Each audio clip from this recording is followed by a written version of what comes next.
Our top story. Prime Minister Modi has a favorite slogan when it comes to air travel. People who wear Hawaii chappals, he shares, should be able to travel by Hawaii's jahaz. In simple words, even the common man should be able to fly. The Prime Minister has used this line repeatedly since 2017, and he used the line even recently in Karnataka last month. But how realistic is that slogan? Looking at the airfares right now, not realistic at all. Ticket prices are so high that the Parliamentary Committee on Transport is asking the government to intervene. It has asked the Civil Aviation Ministry to ensure that carriers do not adopt predatory pricing mechanisms. In other words, that they don't overcharge like they are doing right now. The panel is asking the Civil Aviation Ministry to implement upper and lower caps on tickets. Interestingly, this strategy was adopted by the government after the lockdown in 2020. The air travel industry was hit by pandemic restrictions, so the government stepped in to help. For a 40-minute flight, the upper cap was 8,800 rupees and the lower cap was 2,900 rupees. These caps were intended to help both the carrier and the flyer. But in August last year, the price caps were removed. And since then, airfares, have only gone up north. With the summer vacation round the corner, air tickets have become unaffordable for most Indians, let alone the Hawaii chappal-wearing middle class. Let me give you an idea about how these prices have changed. A Delhi-Mumbai flight in 2018, let's put that graphic out actually. A Delhi-Mumbai flight in 2018 would have cost 2,400 rupees, maybe 3,000 rupees. Now, more than 4,000 rupees.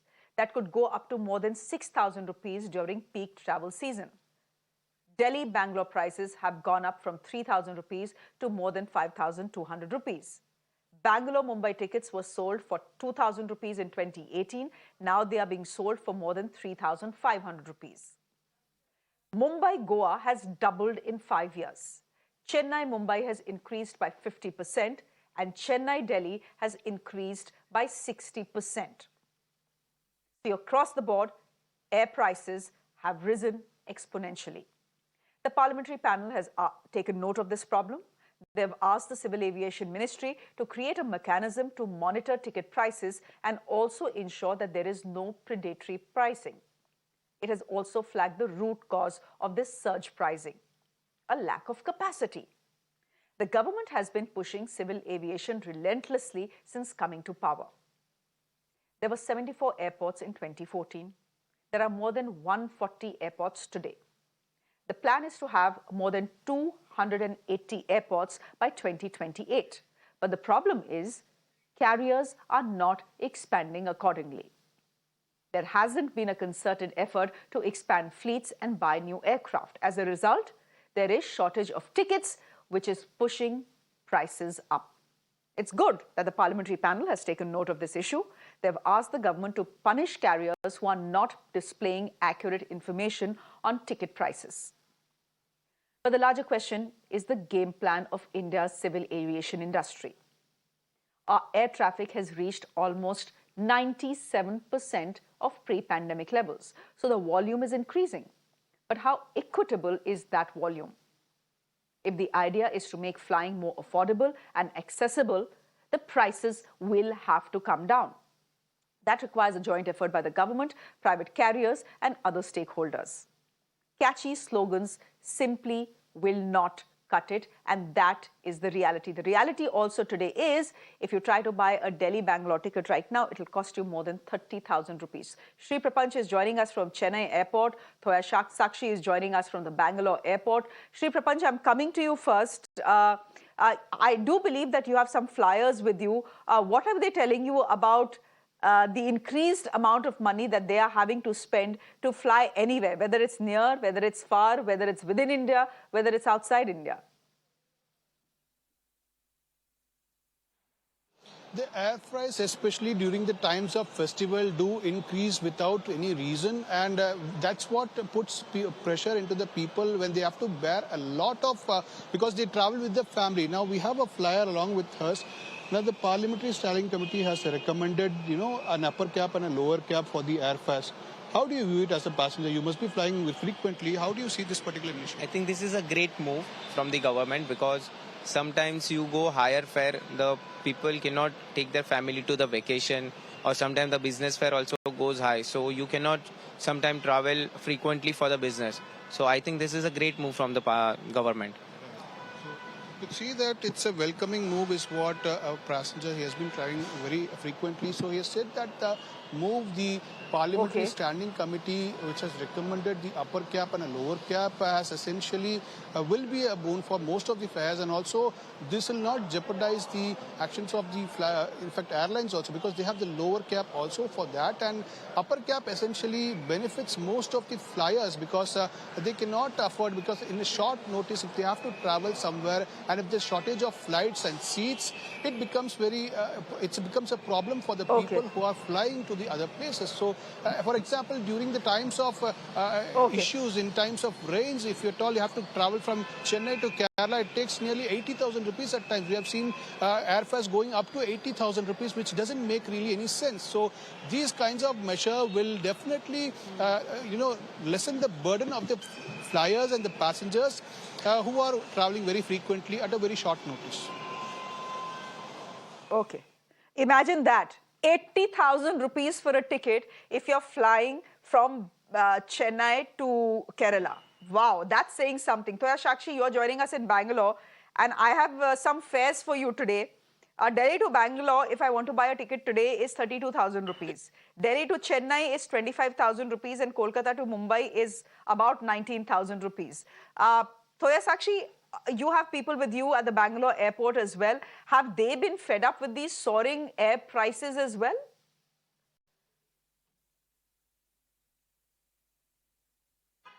Well, Shreya, yes, that's absolutely, that from Bangalore to Delhi, I also spoke to a few passengers a while ago who came from Delhi to Bangalore. They said that for one way, for 2 ways, it costed somewhere around 30 to 40,000 from Delhi to Bangalore. Just imagine if the prices are going really high like this, it's really causing a lot of problem to a common man, especially when a middle class want to travel in a flight.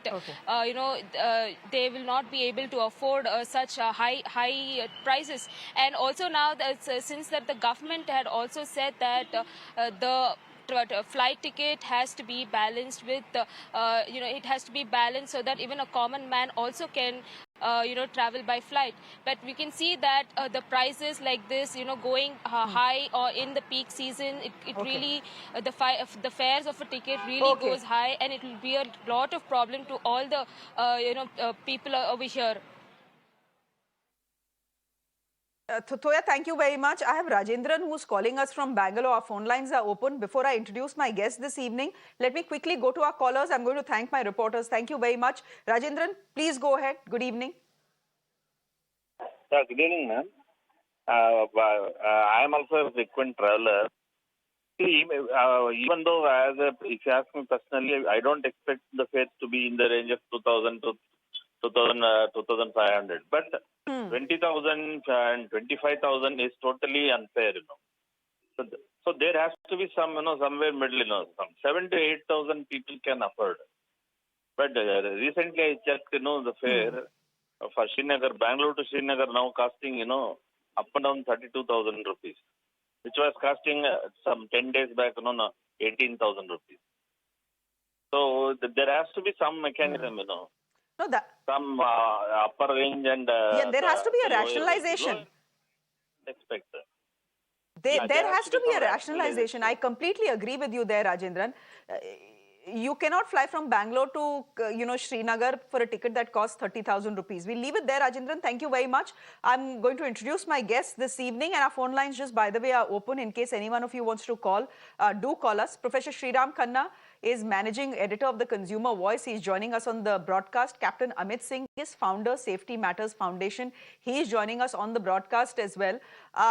Professor Shriram Khanna, the fact is that prices have gone to a point where the parliament is shocked and saying ki ye ho kya raha hai, that the government now needs to step in. But do remember that the government itself was the one that removed the price caps, thinking that the industry has come back to normal and, well, let market You see, for forces the most take of their own course.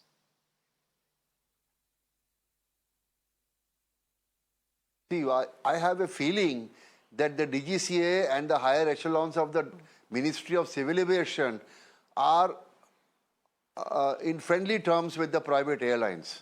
And during the COVID period, as well as in the most of last year, there was a price cap that airlines could not put up their prices beyond a certain point.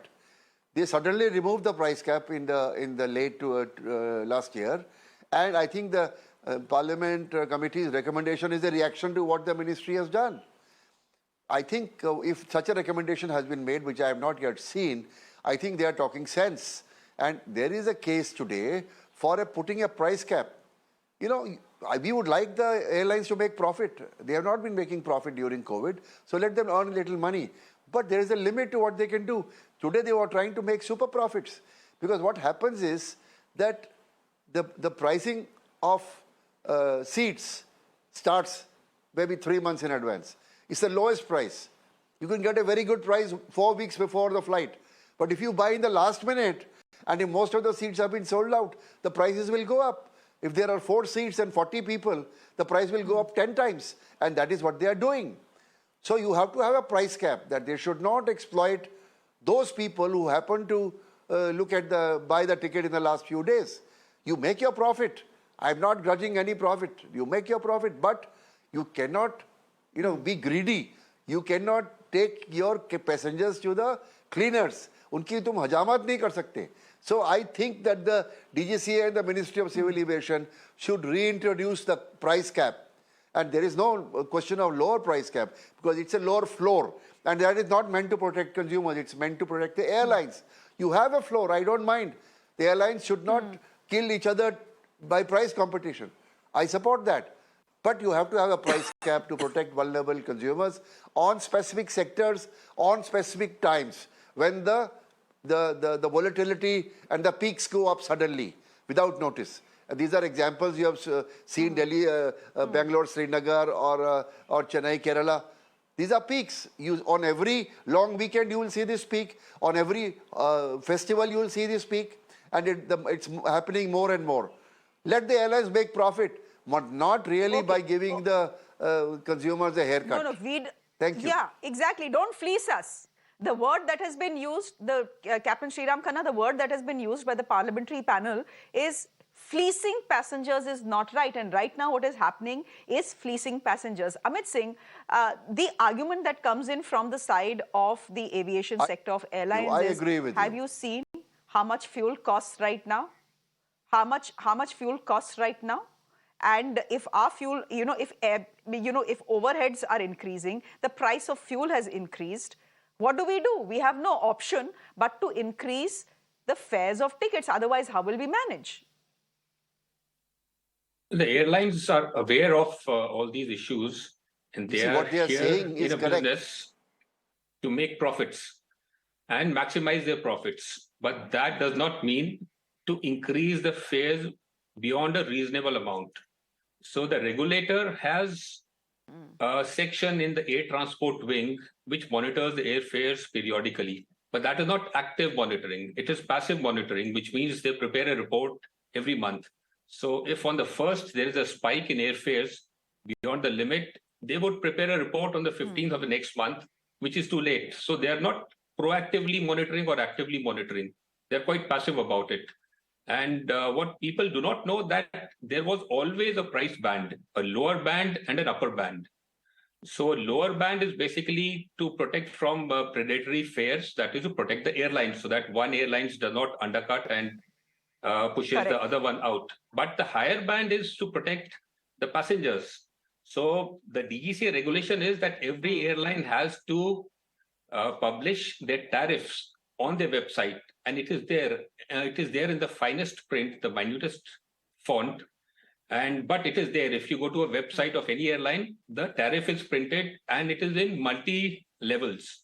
For example, Vistara would have about 13 levels, starting from Delhi Bombay sector 2,500 till about 25,000, the highest one. But the issue is that Go Air, if you take an example, starts from 2,500, goes to 35,000. So how come there's a difference in the maximum fares permitted by the regulator for two different airlines? So if the airline have to make profits, they have to make reasonable profits and pass the benefits to the passengers. So not fleece the passengers. And who's monitoring them? So there was always a price band. In the COVID time, there was an additional price band to protect the airlines, to prevent from undercutting, and a reasonable amount to prevent overcharging. But there is always a price band. Now, our fares, if you look, the breakup of the fares is between the fuel price, which is the maximum. So when the government says that everybody must fly, then they must provide certain facilities or discounts or waive off the taxes. So the fuel taxes are the highest. At one point of time, there was a move by the ministry to import fuel directly by the airport authority through a SPV, and to circumvent the whole issue of the taxes. But that has not seen the light of day. But there are other measures that the states have to take. So what is the center doing about it? No, but the government can argue that we have actually cut tax on air turbine fuel, on ATF. The government can turn back and make that argument. Give me 2 minutes. I have some callers who are waiting for us. Let's quickly take our callers. Let's go across to Arun, who is joining us from New Delhi. Arun, please go ahead. Ma'am, I want to say that today traveling is meant only for the super rich people. The ordinary people are just left behind, and with such a high fare, it is not possible to travel in any part of India. I condemn the rise of so much of fare. Thank you. Oh, okay, Arunji, thank you very much. Sriram Khanna, I was reading an article to comment on what just been said. That was out on what Tony Fernandes. Give me a minute. Tony Fernandes, as you know, is the CEO of AirAsia. And in an interview, he has said, look, these increased airfares are here to stay. Before COVID, what you had was a classic underpricing of tickets. And now the prices that you're seeing are more authentic. These are not overpriced tickets. These are tickets that are priced authentically. This is actually the real price of a ticket. This is actually the real price if you want to fly, say, from a Delhi to Bangalore. Before COVID, we were simply underpricing it. So that's bad news. If the CEO of AirAsia is saying this is where airfares will stay and they will not come down, it's bad news. Do you agree with him here? That what we are seeing, the levels at which airfares are right now are actually authentic I don't agree with him. I do not agree with him. AirAsia has been a low-cost flyer. Throughout the world, they are offering lowest fares on many sectors. I don't know how he got this idea about the Indian market. The Indian market competition is just warming up. With the new airlines coming in, the new planes coming in, supply will increase. As soon as the supply of seats on these sectors where the fares are high increases, the fares will come down. So competition will keep everybody in check. But the price cap comes in handy that even in times of high competition, when there is an aggregate demand exceeds aggregate supply on a given sector on a given date, only then prices spike by 10 times. For the price cap comes in handy to protect consumers at that point. So you charge your prices. And I don't travel. I don't buy my tickets in the last week. Let me tell you why. Because I'll pay 5 times more. So I always plan my travel. I will buy my tickets 4 to 6 weeks before if there is a plan. And this is my guidance to everybody. If you think prices are high, you are looking at today's prices. Plan 6 to 8 weeks in advance, book a ticket, and you'll get a reasonable price. Because all the airlines are using price buckets. They start at the lowest, and every day, every morning, you will see the prices going up. So you buy the ticket when the prices are low, 4 to 6 weeks before the flight. That is my guidance and advice to all my friends who want to travel at not so expensive fares, which I would like to do myself. Thank you. Okay, but that's not always possible. Hello? We have Vikram who's calling us from Bangalore. Vikram, please go ahead. Good evening. Hi. Hi, good evening. See, the price factors are the thing, but this cancellation fares are getting really funny. I mean, on certain flights, the cancellations are bigger than the flight fares. And I had the ticket to Goa and back, and the program got cancelled, and the cancellation was more than the flight tickets. Why can't the cancellation fare be a flat slab structure? Let's say for a certain kilometer is $500, for certain kilometers $2,000, for certain sectors it is $3,000. Flat slab, regardless of anything. But there should be some money which should come back. It's a good point, actually. I think most of us have faced it. You cancel a flight and you get hardly anything back. Captain Amit Singh, where's the rationale in your cancellation fee being more than your air ticket? Back. It's on the price category in which you have bought. So if you pay more for the ticket, then you have more benefits of cancellation at the last minute, getting better refunds. But if you're buying a deep discounted ticket, then your cancellation is almost, you don't get anything back. So these tickets are deep discounted, whereas the actual fares are pretty high if you look at the present prices. So the whole mechanism has to be looked at it, because low cost is not existing in India, the true low cost.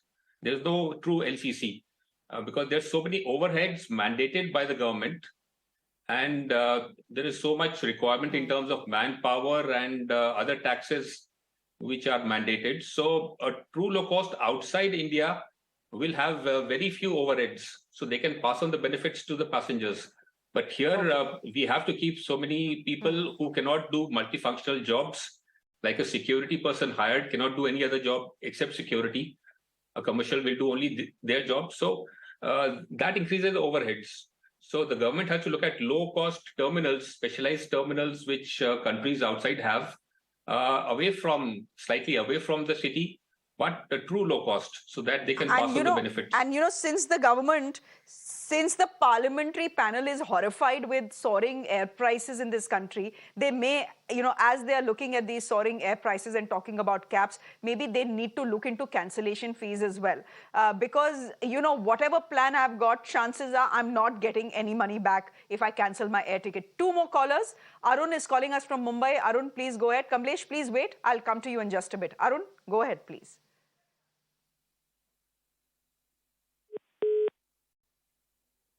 Okay, Kamlesh, can you hear me? You're calling us from Gurugram. Please go ahead. Yes, beta. I can hear you. Yes. Hello.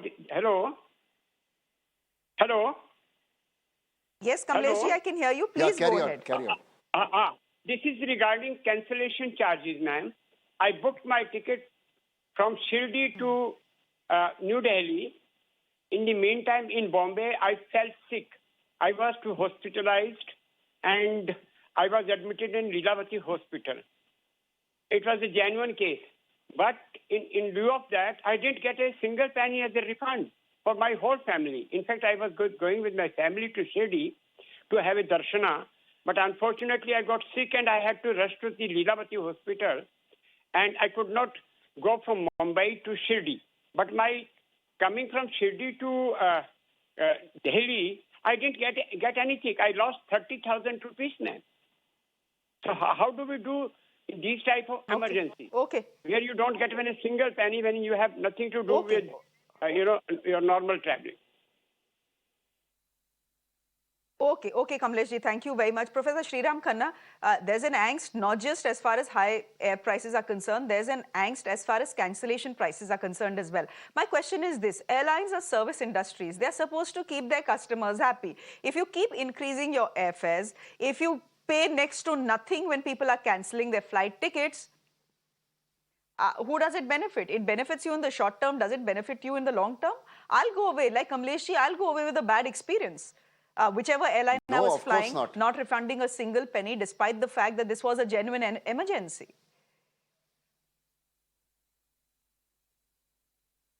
You see, if we had an enlightened civil aviation minister, he could have looked at these things. But the minister and his bureaucracy appear to be in cahoots with the airlines. They are bending backwards to please the airlines. They are not regulating to protect passenger interest. They are regulating to promote the profits of private airlines. These are the two examples. And the recent recommendation from the Standing Committee of the Parliament is a slap in the face of the minister. What are you doing? Wake up. You're not supposed to protect airlines. You're supposed to facilitate their profitability, but not at the cost of fleecing passengers who are lower middle class people traveling for the first time in their lives in this country. And I think the blame lies squarely on the DGCA and the Ministry of Civil Aviation for being in cahoots with the managements of private airlines. Sorry to say.